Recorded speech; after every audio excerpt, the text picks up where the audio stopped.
Haleluya, puji Tuhan. Salam sejahtera di dalam kasih Tuhan kita Yesus Kristus. Selamat sore. Kita ada di ibadah ketiga di hari ini, hari Minggu yang keempat di bulan Oktober. Berarti hanya tinggal 1-2 bulan ke depan kita jalani dan kita memasuki tahun yang baru. Dan kesempatan ini saya ingin menyampaikan firman Allah untuk kita pelajari bersama yang temanya adalah 2 damai sejahtera. Kenapa harus 2? Kita lihat dari kebenaran firman Allah. Mari kita mulai dengan ayat pokok kita dari Injil Yohanes pasal yang ke-14 ayat yang ke-27. Dan demikianlah Yesus berkata di ayat ini. Yang dari ayat ini saya petik sekali lagi tema 2 damai sejahtera. Damai sejahtera kutinggalkan bagimu, damai sejahtera kuberikan kepadamu. Dan apa yang kuberikan tidak seperti yang diberikan oleh dunia kepadamu.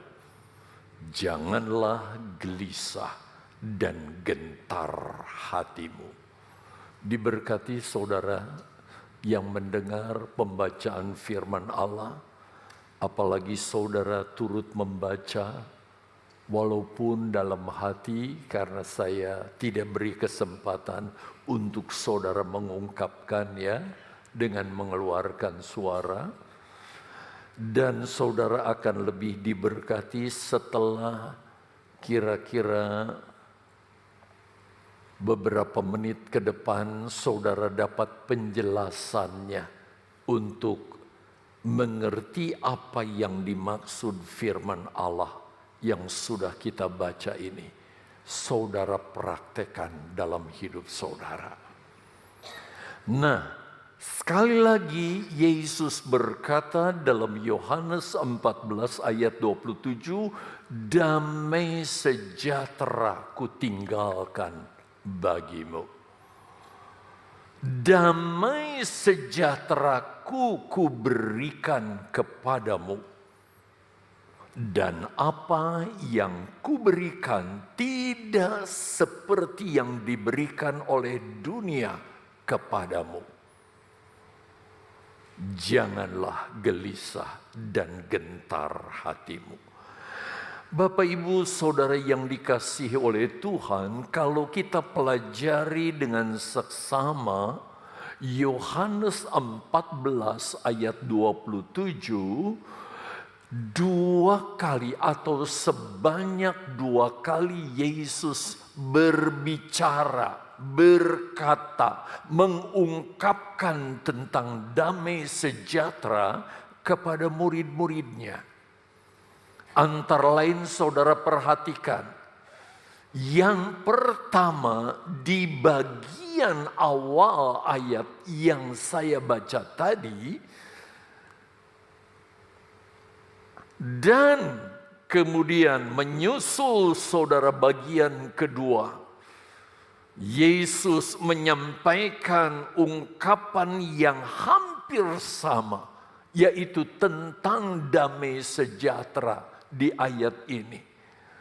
Dan tentunya saudara yang dikasihi Tuhan, kalau Yesus ungkapkan hal ini, pasti ada maksud. Pasti ada sesuatu di dalam 2 kata damai sejahtera yang Yesus katakan itu. Dengan lain kata, Yesus tidak hanya sekedar mengulang kata atau kalimat tentang damai sejahtera. Jadi dua kata damai sejahtera di ayat ini bukan cuma sekedar Yesus ulang-ulang sampai 2 kali. Tetapi di dalamnya ada makna dan juga tentu ada tujuan bagi kita sekalian. Itu sebabnya dengan segala hormat dari mimbar yang kudus ini, sepanjang penyampaian firman Allah, saudara perhatikan baik-baik. Jangan sampai sesudah ibadah ini selesai, firman Allah ini dijelaskan begitu rupa, tapi saudara tetap nggak mengerti. Jangan sampai hal itu terjadi.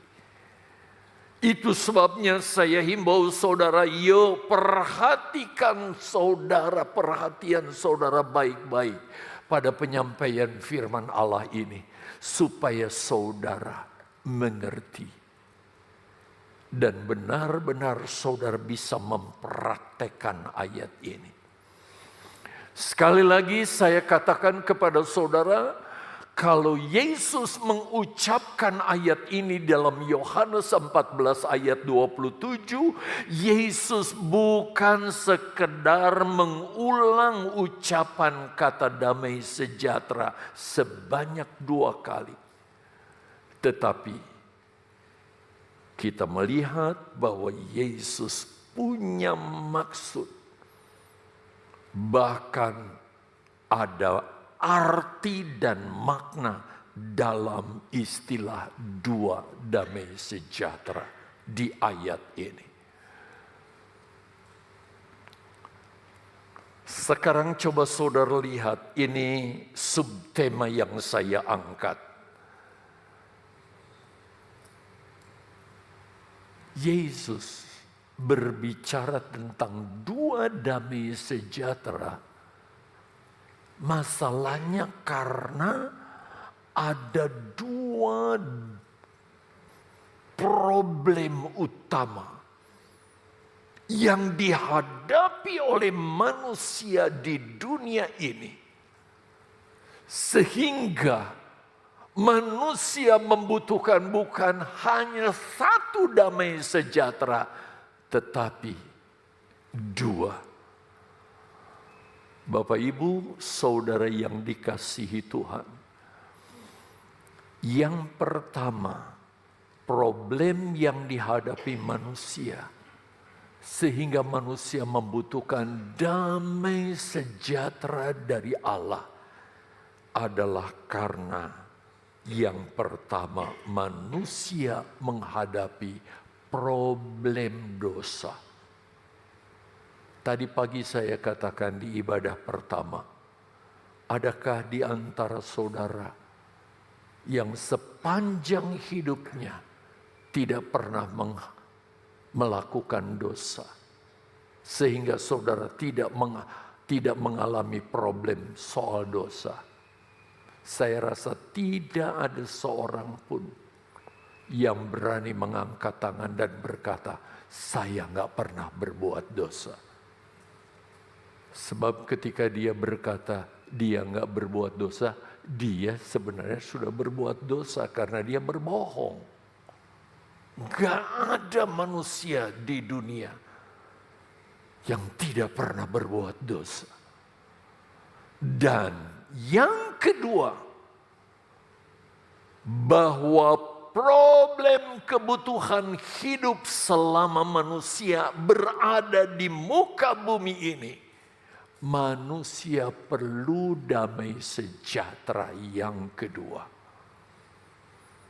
Itu sebabnya kenapa di ayat tadi Yesus berbicara tentang 2 damai sejahtera. Itu sebabnya Bapak Ibu Saudara yang dikasihi oleh Tuhan, kalau kita tidak alami damai sejahtera, baik yang pertama maupun yang kedua, saudara pasti akan mengalami perasaan cemas, Karena lawan damai sejahtera adalah kecemasan. Bukan hanya cemas, gelisah, takut, sedih, bingung, kecewa.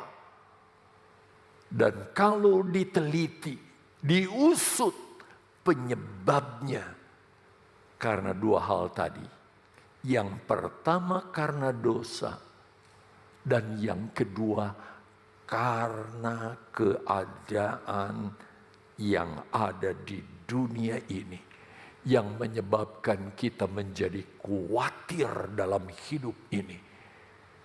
Dan jawabnya, solusinya adalah damai sejahtera. Jadi kita butuh dua damai sejahtera ini. Untuk itu mari kita bahas satu persatu. Yang pertama kita bahas adalah problem dosa. Sekecil apapun dosa yang pernah saudara lakukan dalam hidup ini, maka dosa itu akan membuat orang yang sudah melakukannya mengalami yang saya daftarkan di sini mungkin kurang lengkap. Mulai dari rasa cemas, sebab nggak ada dosa yang nggak berakibat. Selain itu rasa gelisah, tidak tenang. Karena dosa satu waktu akan menuntut akibat yang harus kita tanggung dan terima dari apa yang sudah kita lakukan tentang dosa tersebut. Bahkan ketakutan serta kekecewaan karena penyesalan. Kenapa saya lakukan itu? Kalau saya tidak lakukan, saya nggak akan merasa takut, gelisah, cemas dan sebagainya. Bapak, Ibu, Saudara dan semua jemaat yang dikasihi Tuhan, tentu ada pertanyaan besar di dalam diri kita.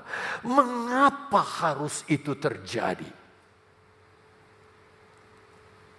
Karena mungkin kalau saudara sadar dan peka tentang hal ini, saudara pernah mengalami dan merasakan hal ini. Pertanyaannya, mengapa hal ini bisa terjadi? Yang pertama dulu tampilkan. Sederhana bukan? Ayatnya saudara sering baca, sering dengar. Firman Allah berkata dalam Roma 6 ayat 23, upah dosa ialah maut. Dan kalau berbicara maut di sini, maut yang dimaksud Roma pasal 6 ayat 23 itu bukan cuma sekedar putus nyawa. Tetapi maut di sini yang disebut sebagai upah dosa artinya setiap manusia yang sudah berbuat dosa, dia akan mengalami akibatnya. Yang pertama, ketika dia mati, saudara, satu waktu dia akan dibangkitkan dengan tubuh yang baru. Bukan tubuh seperti yang kita miliki sekarang ini, tetapi tubuh yang bersifat kekal.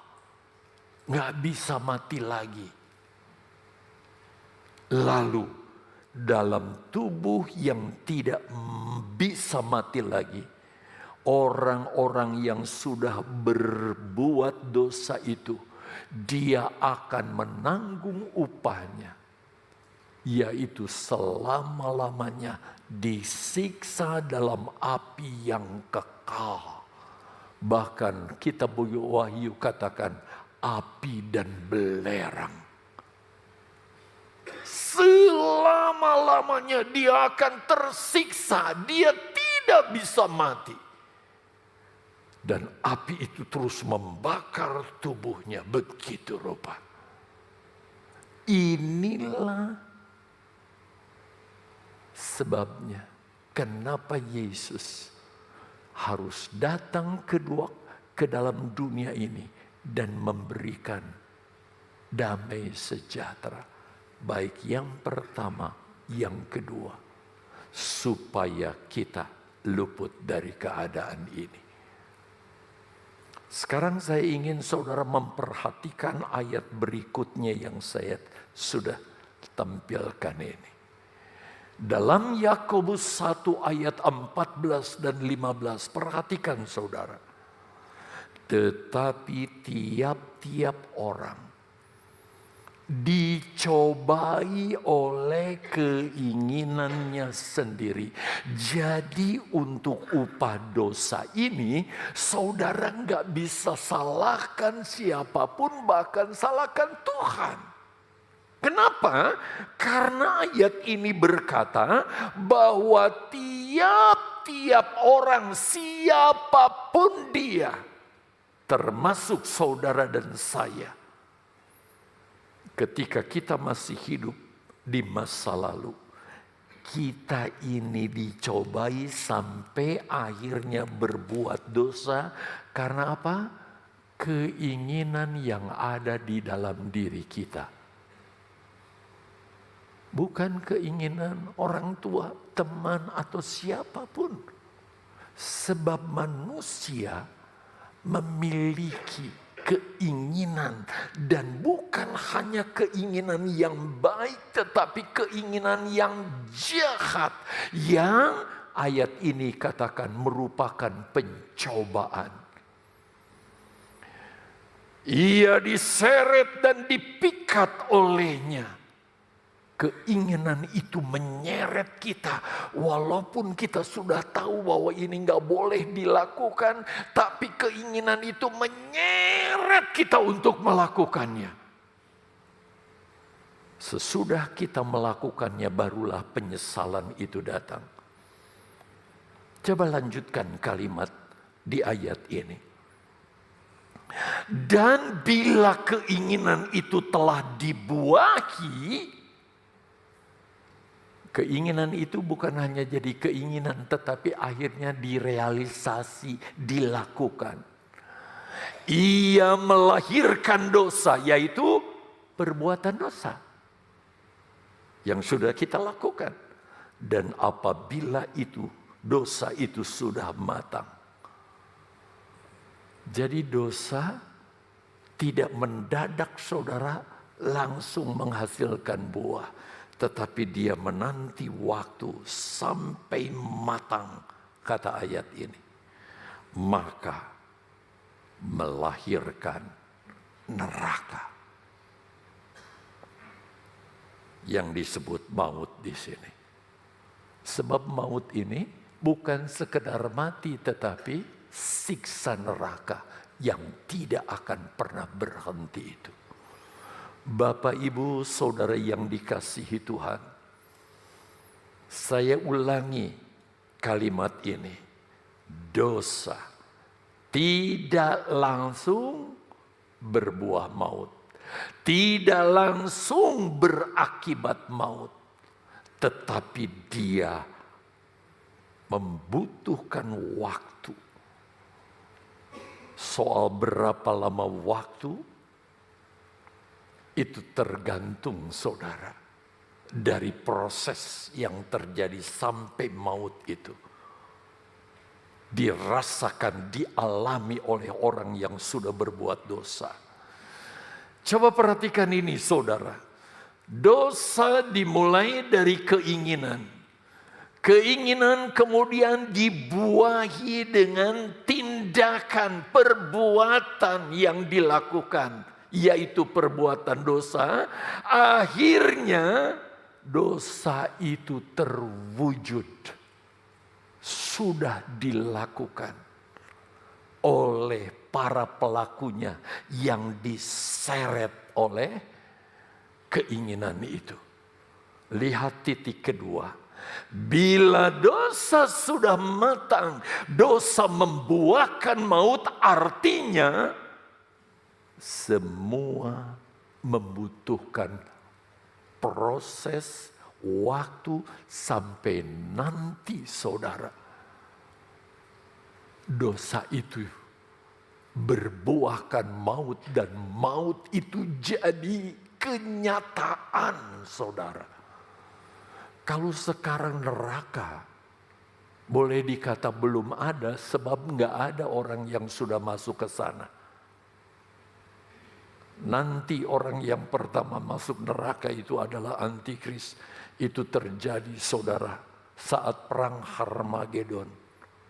Saat Yesus datang kedua kali lalu berjejak di bumi ini. Dalam perang Harmagedon itu, dua pribadi yang ditangkap dalam perang itu langsung Yesus campakkan dalam neraka. Yang pertama antikris dan yang kedua nabi palsu. Jadi kalau sekarang belum terwujud, kalau ada orang-orang yang mati sudah berbuat karena dia hidup sampai mati tidak percaya kepada Yesus, artinya mati dalam dosa, orang tersebut belum masuk di dalam neraka, tetapi mereka masuk. Ada banyak istilah ya, tataro, apalagi kalau Gehenna itu neraka, Hades. Ada juga yang menyebut alam maut. Itu belum neraka yang sebenarnya, tetapi orang itu sudah tersiksa, cuma belum tubuhnya, tapi rohnya. Sebab setiap orang yang mati, saudara, kalau dia percaya kepada Yesus, rohnya bertemu dengan Yesus, tapi jasadnya ada yang dikerkop, ada yang celeret. Kalau orang nggak kenal Tuhan, ketika dia mati, rohnya ada di dalam yang saya sebut tadi. Ada istilahnya Tartaro, alam maut, dan juga Hades. Rohnya sudah tersiksa begitu rupa. Tetapi kalau orang percaya, rohnya bersukacita bersama Yesus. Di mana? Firdaus. Bapak Ibu Saudara yang dikasihi oleh Tuhan. Itu sebabnya kalau dosa itu sudah dilakukan tapi belum berwujud karena membutuhkan waktu, jangan terus kita cengengesan, saudara. Saya sudah berbuat dosa, itu tuh gak apa-apa, malah senang. Untung kalau dia curi ya, gak kerja dapat duit, dia nikmati saudara. Tunggu waktunya, dan kalau waktunya tiba, maka saudara, tidak ada seorang pun yang bisa terbebas dari keadaan itu. Tapi dia akan tersiksa dalam rentang waktu yang disebut kekal. Artinya seperti lingkaran yang gak akan pernah ada ujungnya. Akan terus berlangsung selama-lamanya. Nah, untuk itu kalau kita berbicara tentang dosa, jangan berhenti sampai di sini. Saudara pulang gak bisa tidur mikirin terus. Coba kita lihat solusi untuk mengatasi dosa. Saya sudah daftarkan di sana. Jangan saudara pernah berpikir bahwa untuk menyelesaikan masalah dosa, toh saya banyak uang. Uang tidak akan dapat menyelesaikan. Harta saudara yang banyak sekalipun, Gelar saudara yang berderet bahkan bertumpuk. Kesalehan kita. Keluarga kita yang mungkin selama kita hidup di muka bumi ini dia jadi andalan. Berapapun apapun masalah dia selesaikan. Bahkan dengan orang tertentu dia bisa bayar begitu rupa. Tetapi bicara soal dosa. Keluarga tidak bisa menyelesaikan, keluarga tidak bisa mengatasi, keluarga tidak akan memberi jalan keluar untuk kita luput dari dosa. Saudara, perhatikan catatan ini. Taruh ini di hati pikiran saudara baik-baik. Satu-satunya. Jadi nggak ada pilihan lain, saudara. Solusi untuk kita bebas dari maut sebagai akibat dosa itu ialah korban darah Yesus di atas kayu salib yang membebaskan kita dari dosa. Korban darahnya yang sudah dicurahkan. Itu sebabnya kenapa minggu pertama, minggu ketiga. Kita bukan hanya mengambil roti yang adalah gambaran pribadinya yang diberikan. Tetapi karya kematiannya. Di mana dia mencucurkan seluruh darahnya. Untuk pengampunan dosa saudara dan saya. Bapak, Ibu, saudara yang dikasihi Tuhan. Itu sebabnya. Kalau kita merasa gelisah, kalau kita merasa takut, tidak ada damai, tidak ada sejahtera. Karena dosa itu menekan dan menguasai kita. Terus perasaan takut itu menghantui kita. Satu-satunya cara yang bisa membebaskan kita dari dosa ialah kita harus apa? Semua jawab apa? Mengakui dosa kita. Kalau ada di antara saudara yang saat ini pun merasa saudara di mana saudara gelisah, takut, tidak ada damai sejahtera. Bagaimana kalau malam ini Tuhan panggil saya baru saja berbuat dosa. Satu-satunya cara saudara minta ampun kepada Tuhan. Kalau perlu sambil duduk mendengar firman Allah, Tuhan Yesus ampuni saya. Saya sudah berdosa. Sekecil apapun dosa itu, dosa upahnya adalah maut. Dan saya yakin kalau saudara lakukan dengan sungguh-sungguh, seperti catatan yang saya buat, maka kita akan bebas dari dosa dan kita akan mengalami damai sejahtera. Beri kemuliaan buat Tuhan kita.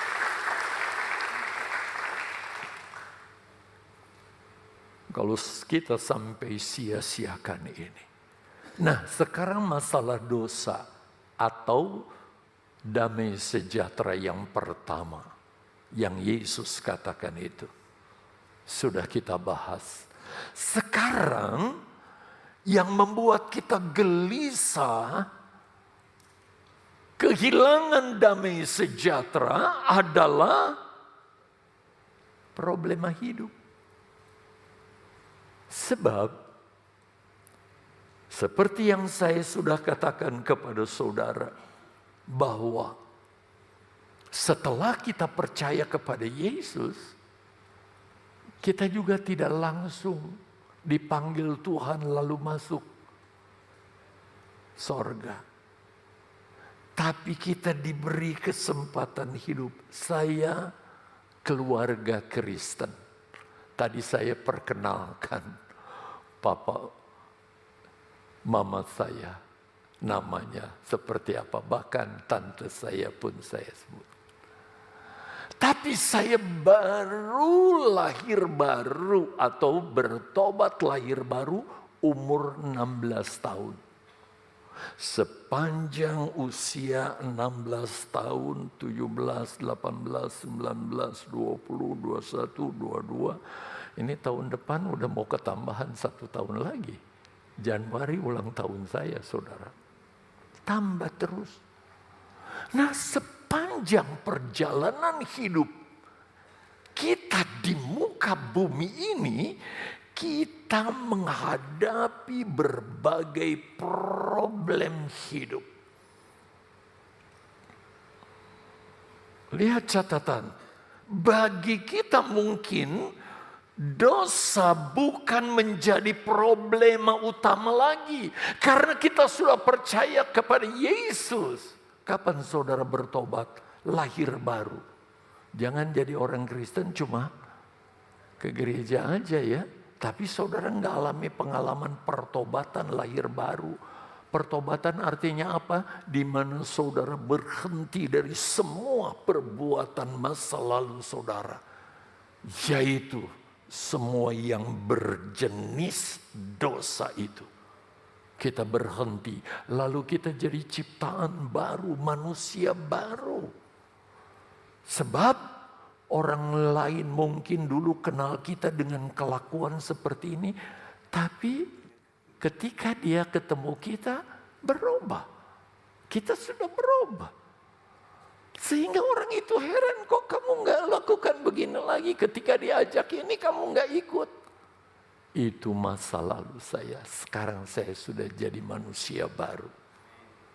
Itu harus jadi pengalaman orang Kristen loh. Ya. Harus jadi pengalaman orang Kristen. Nah, sepanjang hidup kita dalam pengiringan kita kepada Yesus, saudara, kita menghadapi berbagai-bagai problema dalam hidup ini. Jangan saudara pikir bahwa pendeta itu nggak menghadapi problema. Problema hidup di muka bumi ini selalu ada dan dialami oleh siapapun. Jadi kita bukan sekedar mengakui dosa lalu kita diampuni dan tinggalkan masa lalu kita. Sehingga kita menjadi ciptaan yang baru di dalam Dia. Tetapi kita tetap saudara menghadapi berbagai-bagai tantangan dalam perjalanan hidup kita selama kita hidup di muka bumi ini. Sehingga kalau saat ini Tuhan memanggil saudara karena saudara sudah lahir baru, sehingga saudara nggak takut lagi. Pasti saudara masuk sorga. Karena sudah percaya kepada Yesus. Dan bukti bahwa saudara percaya kepada Yesus. Kehadiran saudara beribadah dengan sungguh-sungguh. Dengar firman Allah, lakukan firman Allah, praktekkan dalam kehidupan. Sehingga kalau malam ini pun Tuhan sudah menentukan kamu harus bersama dengan aku di Firdaus ya. Kita nggak takut lagi.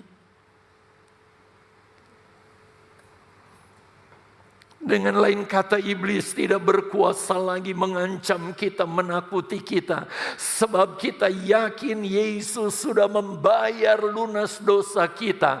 Dan kalau kita dipanggil Tuhan, kita waris kerajaan sorga. Namun kalau kita masih diberi panjang umur, saudara lihat, maka kita masih bersentuhan dengan hal-hal jasmani, yaitu kebutuhan sandang pangan, Kita masih harus berurusan dengan hal-hal jasmani. Urusan usaha, urusan rumah tangga dan keluarga. Dan berbagai banyak hal lagi harus kita urus. Yang seringkali membuat saudara kita berpikir, dari mana saya harus bayar ini? Dari mana saya harus menyelesaikan ini? Ini yang membuat kita menjadi resah, gelisah, bahkan takut dan berbagai-bagai hal di dalam kehidupan kita. Bapak, Ibu, Saudara yang dikasihi Tuhan. Bahkan lihat tema ini, subtema ini. Lihat. Oh, bisa. Sehingga boleh dikata sebagai orang Kristen, kita mengalami pengalaman seperti ini. Tanpa kita sadari urusan dunia, urusan jasmani, telah mencuri damai sejahtera itu dari hati kita. Sebab itu, banyak anak Tuhan, coba perhatikan, banyak anak Tuhan sudah terima Yesus, sudah alami kelahiran baru. Sehingga kalau ditanya tentang kalau mati bagaimana, dia sudah punya kepastian, saya pasti masuk sorga. Alami damai sejahtera. Karena dia sudah diampuni, sudah dijamin keselamatannya, bebas dari ancaman dosa, dari maut, bahkan iblis sekalipun. Tetapi seringkali tanpa kita sadari urusan duniawi, urusan jasmani telah mencuri damai sejahtera dalam hati kita. Sehingga tidak sedikit ada anak Tuhan yang tulis catatan, mohon bantuan doa, saya sedang menghadapi masalah-masalah ini. Membuat dia gelisah begitu rupa. Berkaitan dengan hal-hal duniawi, hal-hal jasmani yang masih harus kita hadapi selama kita hidup di dunia ini. Sehingga tidak sedikit anak-anak Tuhan alami rasa cemas, rasa takut, gelisah. Bahkan tidak sedikit yang karena tuntutan tubuh itu, tuntutan jasmani itu, keperluan hidup itu, sampai orang itu kompromi lalu berbuat dosa lagi. Dengan sepakat melakukan kejahatan. Saudara yang dikasihi Tuhan, dari mimbar ini saya berdoa, jangan sampai kita dikalahkan oleh tuntutan dunia ini sehingga kita, saudara, menyetujui perbuatan-perbuatan dosa yang tidak berkenan kepada Tuhan. Itu sebabnya kita butuh damai sejahtera yang kedua. Coba tolong dilompati, digeser. Saya ajak saudara kembali melihat ayat pokok kita.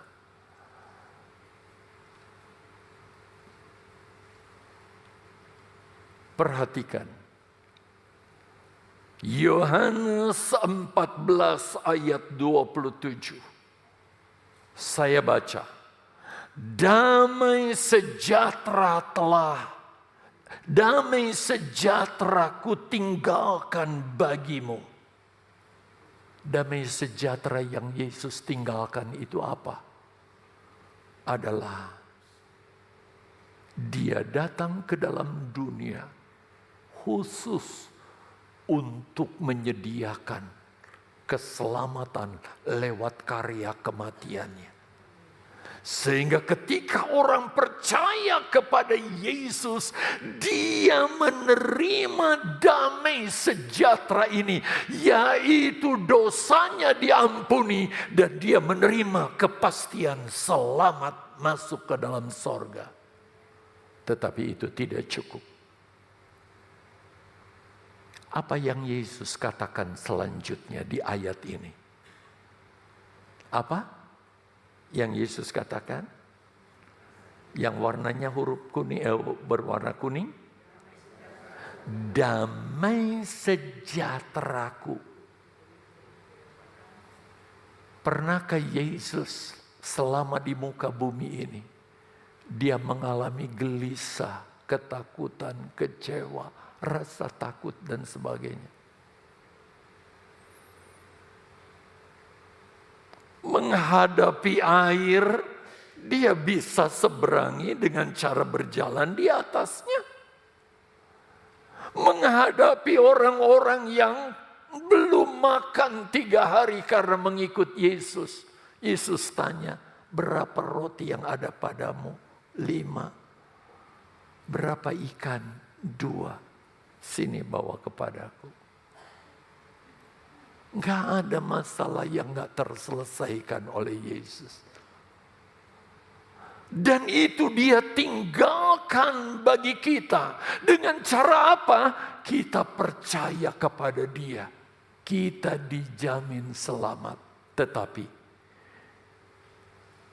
untuk masalah kehidupan sehari-hari yang kita harus hadapi, mulai dari orang tua sampai kepada anak-anak, walaupun masih saudara tingkat SD lari-lari ke sekolah senang saudara, tetapi ketika ada persoalan masalah dengan teman dan sebagainya, itu dia juga mulai hadapi problem sampai nanti terus bertambah-tambah problem itu.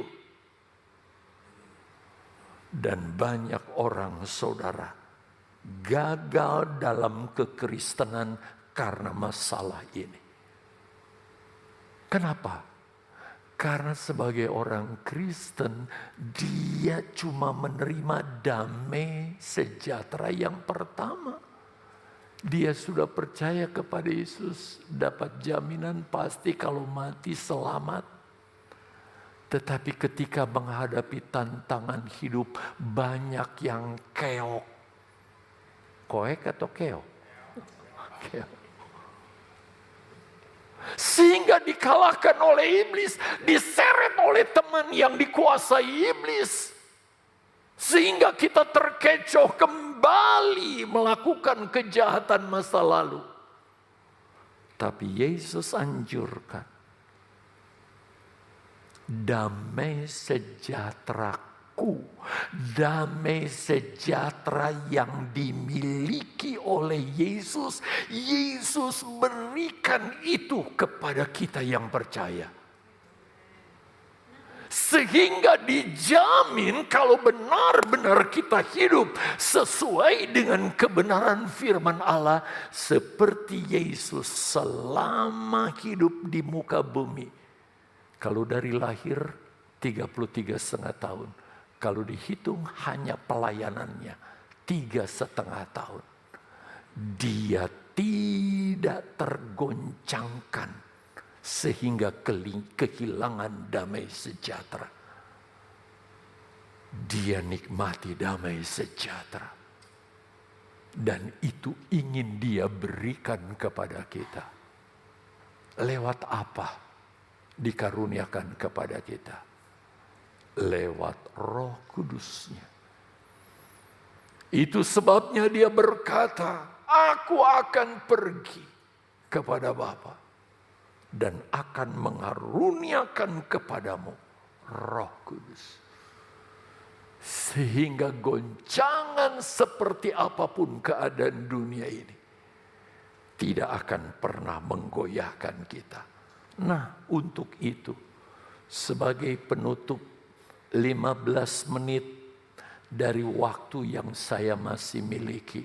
Saya ajak saudara melihat bagaimana murid-murid kehilangan damai sejahtera. Sampai mereka bersikap, kalau saya katakan kasar, di hadapan Yesus. Kalau saudara buka Alkitab, ada Alkitabnya. Bahwa Alkitab maksud saya apapun medianya, saudara buka Markus pasal 4, mulai ayat 35 sampai ayat yang ke-41. Terima kasih sudah ditampilkan ayatnya. Saudara bisa lihat langsung ya. Yuk, saya baca, saudara perhatikan. Pada hari itu waktu hari sudah petang. Petang artinya sore. Ini sebuah gambaran buat kita. Kalau sesudah petang, ini udah lewat petang ini saudara. Masuk ke dalam malam yang adalah gelap. Itu berbicara tentang gambaran di mana hidup kita sedang dalam suasana petang di mana kegelapan sebentar akan tiba. Sehingga kuasa jahat akan bekerja begitu rupa di akhir zaman. Untuk mengecoh kita, untuk menyeret kita. Artinya kita harus siap-siap. Yesus berkata kepada mereka, marilah kita bertolak ke seberang. Yesus ajak. Secara tidak langsung, Yesus juga sedang mengajak kita bersama-sama untuk setia melewati akhir zaman supaya kita masuk ke dalam kerajaan sorga. Ayat yang ke-36, perhatikan. Mereka meninggalkan orang banyak itu lalu bertolak dan membawa Yesus beserta dengan mereka dalam perahu di mana Yesus telah duduk dan perahu-perahu lain juga menyertai dia.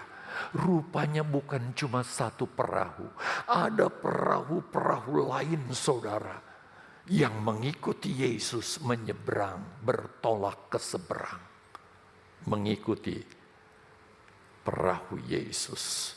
37. Lalu perhatikan. Seperti yang terjadi demikian di akhir zaman. Akan ada berbagai-bagai hal yang ingin mengancam kita. Perhatikan. Lalu mengamuklah taufan yang sangat dahsyat dan ombak menyembur masuk ke dalam perahu sehingga perahu itu mulai penuh dengan air. Terjadi taufan yang begitu hebat saudara. Perahu itu dipenuhi air. Sehingga kalau tidak teratasi, perahu mereka akan tenggelam dan mereka akan binasa.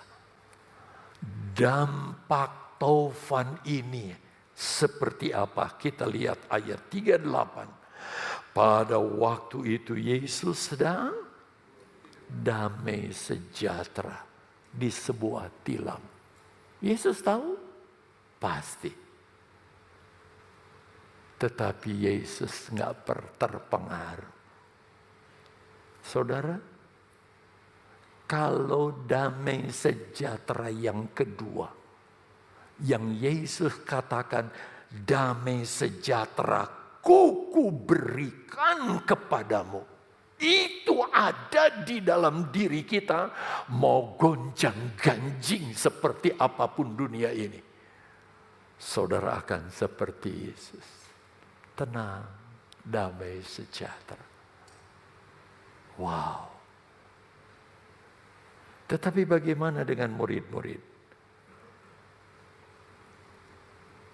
Bagaimana dengan belum masih ayat? Belum ayat masih 38. Perhatikan, maka murid-muridnya membangunkan Yesus dan berkata kepadanya.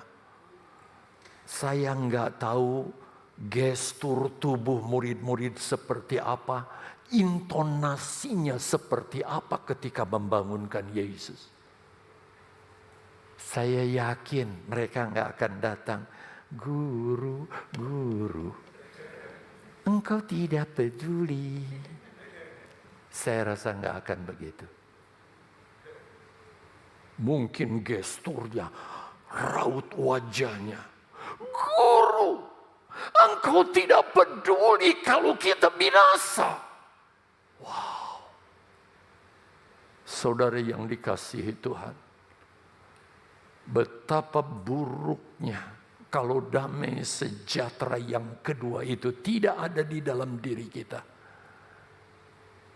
Nggak ada gula, apalagi nggak ada makan siang. Wah saudara, apa yang terjadi? Suami mungkin bisa marah kepada istri, istri pun demikian. "Mana papa ini? Gak kasih duit hari ini." Wow, segala macam. Coba kita lanjutkan. 39. Ia pun bangun. Yesus tetap damai sejahtera. Dia disebut tidak marah kepada murid-muridnya. Lalu dia menghardik angin itu dan berkata kepada danau itu, "Diam, tenanglah." Lalu angin itu reda dan danau itu menjadi teduh sama sekali. Kira-kira bagaimana ya gestur tubuh, ucapan murid-murid setelah melihat itu? Lalu datang, "Terima kasih guru, terima kasih Tuhan Yesus." Wow. Betapa pentingnya saudara damai sejahtera yang kedua itu ada di dalam diri kita dan memenuhi hidup kita. Sehingga goncangan seperti apapun yang terjadi di akhir zaman ini, Yesus yang mengajak murid-murid loh untuk menyeberang. Demikian pun Yesus seiring dengan keadaan waktu mengajak kita untuk melewati hari demi hari, masuk kepada masa-masa yang tidak bisa tidak, sangat tidak menyenangkan buat kita. Solusinya kita minta bukan saja kepastian keselamatan karena karya Yesus, tetapi damai sejahtera yang kedua, yaitu Roh Kudusnya memenuhi hati kita. Yesus yang mengucapkan ini. Yesus yang menyediakan ini buat saudara. Masalahnya kalau saudara belum dipenuhkan dengan Roh Kudus, bukan Yesus menahan atau kita berkata Yesus belum kasih itu. Masalahnya karena kita tidak sungguh-sungguh meminta agar Roh Kudus damai sejahtera yang kedua itu memenuhi hati kita. Terpuji nama Tuhan kekal selama-lamanya. Dan biarlah firman Allah ini meneguhkan saudara sendiri, saudara sekalian, untuk kita kuat di dalam Tuhan dan kita tidak tergoyahkan oleh tantangan apapun.